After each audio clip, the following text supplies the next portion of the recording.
How do you know if your parrot really likes you?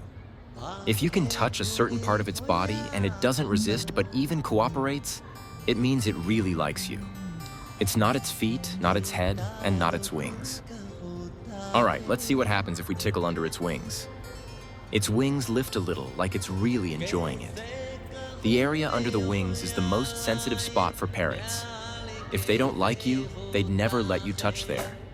They only raise their wings when they feel completely safe and truly trust you.